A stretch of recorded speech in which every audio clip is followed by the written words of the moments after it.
So, y'all, I hate doing this next segment. I really do. But we got to do it. The way too early top 10 for next year's college football season. Disclaimer, we reserve the right to change our mind in a couple weeks. We reserve our right to change our mind when it comes to the portal. We reserve our right to change our mind in the next few hours just because Cato and I feel like it. But with that being said, not a prediction, but a projection as things sit here right now at January 21st at 3:06 a.m., this is our top 10 heading into next college football season. At number 10, the Florida Gators. New kid on the block. The thing I love about Florida, yeah, the schedule's still brutal. Yeah, you probably feel some type of way about Billy Napier. Maybe if you're a Florida fan, you wish he'd pass off play calling, get an OC, whatever it is. But, like, you saw what it was tangibly last year.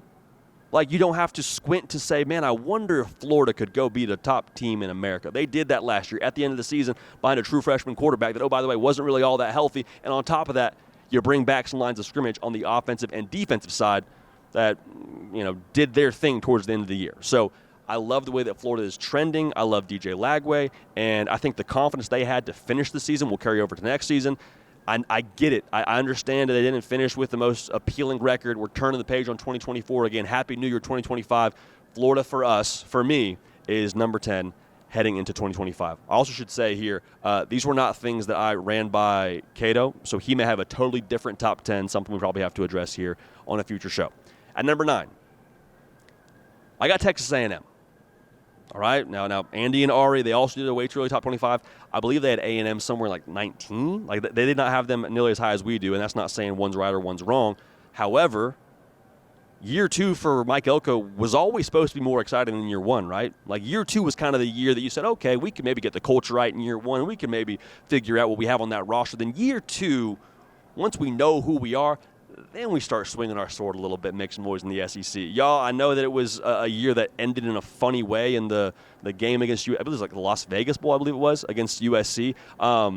That game is neither here nor there, but the opt-outs, I understand, made it look different than it did. Whatever. I like Marcel Reed a lot.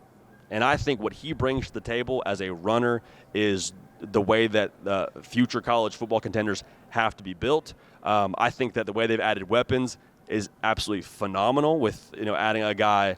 I know Micah Hudson's actually taking a step away right now. Kevin Concepcion was a massive weapon for them as well. That's going to be huge. Like, it felt like Texas A&M was always tough. Like, they were kind of that dude that could throw haymakers at you. But, like, if you put them in a spot where, you know, they couldn't get you within arm's distance, like if you had to play a shootout game, it wasn't really something that favored A&M all that much.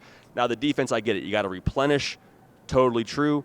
But you bring back a Torian York, who's the leader of that defense. And then in addition to that, can I say this as we sit here the day removed from the college football season ending? I just trust Mike Elko, man. And that's his baby on the defensive side. I think he knows defense. I think he will get that defense right. I think they have probably better players on that roster defensively than maybe we even know about right now. I trust the defense enough. And to have number 9 right now on January 21st, I think enough is about all we're settling for at this point in time. So for me, A&M, love the direction, love Elko, love the culture, all those things more solidified in year 2. I'll have A&M at number 9. At number 8, in our way too early top 25 that we hate doing, at number 8, I got Clemson.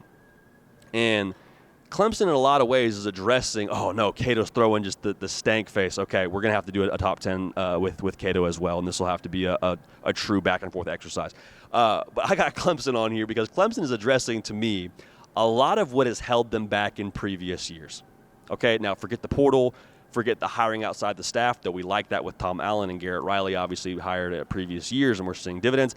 They have, for the first time in a Clemson, South Carolina minute, legitimate playmakers outside in a TJ Moore and a Bryant Wesco. Both those dudes snapped.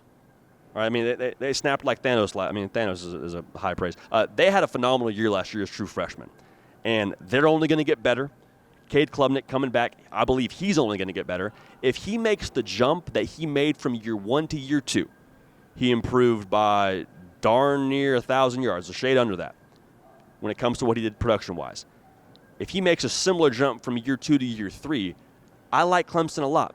They won the ACC in a year where y'all, quite frankly, they did not have any business winning the ACC.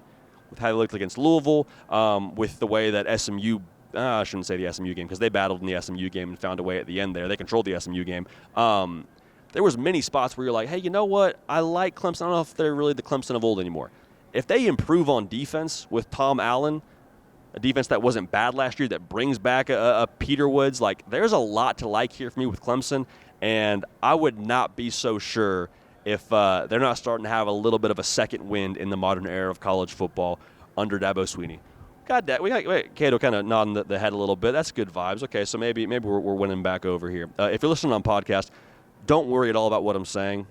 This is something we're doing post-national championship, and Cato is obviously behind the camera making things shake on the ones and twos, but nothing visually that we are doing on that side of things. Let's move along here. At number 7, we're going to stay in the state of South Carolina. I'm going with the Gamecocks, and I may be abnormally high on Lenore Sellers. Like I've said before on this show, if we were drafting returning quarterbacks, he'd be my number 1 pick. I'd feel pretty good about it. I think they have a quarterback that can truly make the difference for you any given Saturday. And a season ago, it was his first year starting. Now you say, JD, well, now folks kind of know what to expect from him. Totally true. I think he's so physically gifted, it doesn't really matter. Obviously, you got to replace the running production they had behind him, but I just think with how special he is, he does some things that you just can't coach, can't account for, and you might try to account for, but he just makes the difference against a Clemson where he breaks 18 tackles, and it's just like, hey, dude, you probably had a good game plan, but they got a freak show quarterback back there making things shake, and it was his first year. He's only going to get better in my mind is how I see that thing trending. Last year was the pop year. It wasn't really supposed to be. And we talk about overachieving expectations for Shane Beamer. It feels like give or take every year except for the year prior to this one. I think if they continue with what they did this season and they can build on that momentum and they can parlay that defensively as well with the Dylan Stewart coming back. Like there's a lot to like for me about South Carolina, starting with the quarterback, going with the edge rusher. I really like the way they're built. Now, are they a perfect roster? No, there's holes you got to piece together. But when it comes to trajectory, I think South Carolina is as hot as anybody heading into next year. And I wouldn't be surprised. I wouldn't be surprised if they won the SEC. So we'll see what happens there. Staying in the SEC, at number 6, I got Georgia. There is definitely, now hear me clearly, there's definitely some benefit of the doubt baked into this take. I think Georgia's raw talent still has to be accounted for. Still a lot of 5 stars over there. Still a lot of top 3 classes over there, even with the portal pieces they've lost. I also think Kirby Smart, having gone without a national championship for the last 2 years, I think he's going to dial it up a little bit. I think the edge this team will have will be noticeable. Now, it's hard to put a team at number 6 based on edge, but you also pair that with what they've done via the portal, grabbing a Zachariah Branch, who's a first-team all-stick of dynamite, with a Noah Thomas, who is a touchdown machine and is a big body that Georgia's been missing on the perimeter. They won the SEC and they led the country in drops as a team that throws the ball a lot. How impressive is that? I mean, a quarterback that threw 12 interceptions, and I love Carson Beck. I'm higher on Carson Beck than most folks. Last year, Georgia wasn't really great at anything, to be real, and they still found a way to win the SEC. That's impressive. Put a finer point on that, that's Kirby Smart. And so I think if they can kind of clean up some of those issues, I trust the potential of the quarterback room. I think they'll have better weapons. Whether it's Stockton or Puglisi, I like the direction of Georgia. I like Kirby Smart. They're too good for me to have them anywhere further down than 6. Now, 6 is low for Georgia, for us, I think, actually. I think Georgia probably could, if you're a Georgia fan, I see why you probably feel like you deserve to be higher based on the Kirby Smart effect. But listen, man, there's some good rosters, some good teams ahead of you. The Hard Count presented to you today by Axia Time, the official timepiece of the college football playoff and the Heisman Trophy. And y'all have heard me now talking about these watches for a while. They've got some phenomenal designs, especially for the college football playoff. Now, as we head into the national championship game, Axia Time has new designs ready to be released for the winning team. All right, there'll be 3 ultra-custom designs with some surprises, one of those surprises being confetti from the post-game celebration in Atlanta. So, if you're a Notre Dame fan, an Ohio State fan, haven't yet bought one, might want to think about doing that because when you buy it, you'll still be able to lock in your savings and still qualify for the upgrade guarantee that includes all of the bells and whistles and surprises. So, check them out at axiatime.com. That's AXIAtime.com and use code HARDCOUNT at checkout to get 10% off your order. At number 5, I got Penn State. And they lose Tyler Warren, who they were extremely dependent on in the pass game. They lose Abdul Carter, who is going to, I think, tear up the NFL. They could be that veteran team, though, that puts it together and makes a run this season. Because you bring back Drew Aller.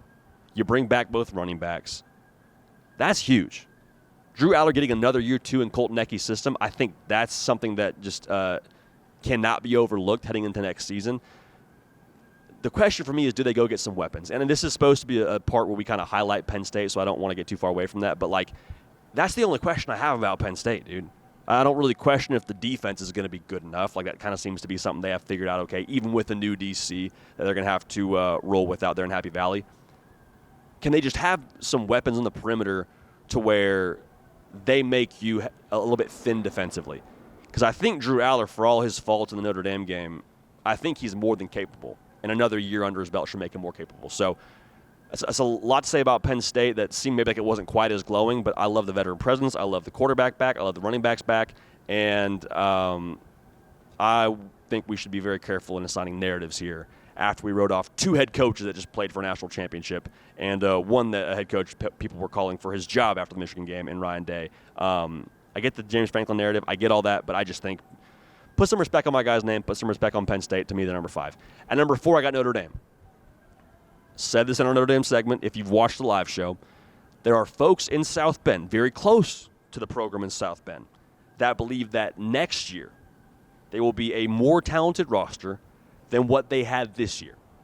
Now, if you believe that, great. If not, that's okay too. We'll see what happens. I think there's a lot of confidence too internally about who's the quarterback next year. Now, it'll look different. It won't be Riley Tebow, probably doing the third and Riley kind of impression that he did at a high level this year, and it was a big reason why they played the national championship game. I wonder if there's maybe a little bit of a more open concept from Notre Dame next year. Like, I think Mike Denbrock and what he's done, we've seen he wants to push the ball downfield. Notre Dame found a recipe that worked, and they stuck to it. No fault to them. But I think if Notre Dame keeps that same edge on defense, which I think Marcus Freeman will still instill in this team, and they keep that those weapons continue to elevate, like a Jaden Greathouse and a Jeremiah Love and a Faison. There's a lot to like about those perimeter players for Notre Dame.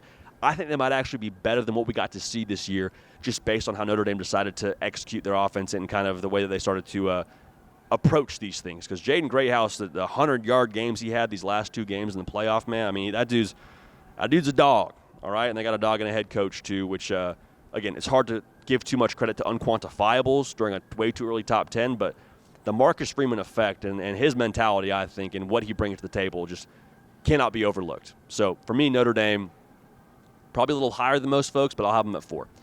At number 3, I got Oregon. I believe they have a quarterback, Tez Johnson, who played with Dylan Gabriel, and his boys of Bo Nix says Dante Moore is going to be a Heisman finalist and does things he hasn't seen on the football field. I'll take his word for it. Will Stein is, I think, still one of the best OCs in all of college football. They're going to have weapons, too, dude. Like, this is still a roster now that is made up of 3 top 10 classes. Shout out Dan Lanning. Plus, they're going to keep going to the portal. Emmanuel Pregnon, a key offensive line piece for them from USC, is making his way to Eugene. So, like, I feel like I know Oregon's personality too well to put them any lower than 3. Just because Dan Lanning hasn't gotten one yet and is in his 3rd year, and there's been a lot of juice around Oregon, they're still trending up, and I would be wildly surprised if they're not in that college football playoff next year and in this national title discussion next year because of how they've stacked the trenches and because of who their head coach is. Kind of a similar conversation to Marcus Freeman with just kind of the dog that Dan Lanning is. Now, number 2 and number 1, we'll get to number 1 in a second, but at number 2, I got Ohio State, defending national champions. It's a difficult conversation to have, putting them at 2 and not at number 1 because they just won the national championship. The reason why they're not at number 1 is you are, in some ways, asking a lot of questions around what they lost. Like, you're going to have a new quarterback. Have 2 very capable options at quarterback, you would imagine, between a Julian Sain and a Lincoln Kienholz. But, again, it's going to be someone new that's not Will Howard that made the difference for you on multiple occasions. No idea what's going to happen with the coordinators, to be honest with you. I don't think any of us ever do. I know there's a lot of discussion around Jim Knowles in Oklahoma, and as of, again, 3:19 a.m. on January the 21st, there's no news on that. But if the coordinators stay intact, y'all, that's good enough for me to have a lot of faith in Ohio State. Like the Ryan Day discussion, I think he's proven he's a really good coach, and we've said that many times. That might be the best coordinator combo in all of college football. And you pair on top of that, again, it's not an individualistic kind of situation in college football. It's a team game, but like there's two of the best players in college football, and number one being Jeremiah Smith, number two being Caleb Downs. We got Spencer Holbrook rolling into to the set here just behind Cato. I got to give a shout-out to Ohio State. But we got Ohio State at number 2 next year for our way too early top 10. Slight out of approval, but number 2 for the Buckeyes here in our way too early top 10. Now, at number 1, I got Texas. Now, hear me clearly. This is not an Arch Manning take. This is not me telling you that I think Arch Manning's winning the Heisman or he's the next great Manning. This is purely a Steve Sarkisian take. Because what I saw this year was a Texas team massively underachieve with what they were supposed to be throwing the football. Going into the year, I told you I think Quinn Ewers wins the Heisman. I think he's one of the best quarterbacks in college football, obviously by that take in itself. I had a lot of faith in Texas being this Ferrari operation. Y'all, they weren't. You know what they were, though? Freaking tough. I mean, freaking gritty, made you say uncle every single week, it felt like. They were nice in the scripted plays. I'm not telling you Quinn Ewers didn't have some big moments. I mean, he's the reason why they beat Arizona State with that 4th and 13 check and throw to Matthew Golden. But, like, to me, how Steve Sarkisian has built this roster, especially on the defensive side, they're going to be the bully on the block here, I think, in the SEC next year. Colin Simmons was a true freshman doing things that just, I mean, I had to take my baby girl out of the room for and say, hey, you can't watch that. This is inappropriate. Anthony Hill, he's a freaking stud. They had a 1,000-yard rusher last year in Quintravian Weisner. He's back. Oh, by the way, bring back your leader of your secondary, Michael Taft. There's a lot to like about this Texas team. And so Arch Manning, he could be awesome. And if he's awesome, this only emboldens the take. But if Arch Manning's just as good as Quinn Ewers was when it comes to maybe total production yards, and maybe he has a little bit more on the ground and gets you out of some sacks, like Arch Manning, I think, is not going to be asked to move heaven and earth for Texas to be successful. In fact, I think that's probably exactly what Steve Sarkisian would not like the offense to look like. I think he wants them to be gritty, punch in the face, kind of almost vintage SEC, if you will, because that's what worked, and that's what got them to overtime against Georgia and got them to play for the SEC championship in their first year in the conference. So still got to, replace some of the pieces on the perimeter and still got to replace the offensive line. But like I really like the way the Texas is built, and I love their edge on defense, especially up front. So let's recap it because we spent a lot of time on that. I'll try and go through this quickly in our recap. At number 10, I got Florida, new kid on the block. I feel like we know who they are. At number 9, A&M, a little higher on them. That's okay. At number 8, I got Clemson. Number 7, I got South Carolina. At number 6, I got Georgia. At number 5, I got Penn State. Number 4, I got Notre Dame. Number 3, I got Oregon. Number 2, the Ohio State defending national champions. At number 1, the Texas Longhorns. There it freaking is.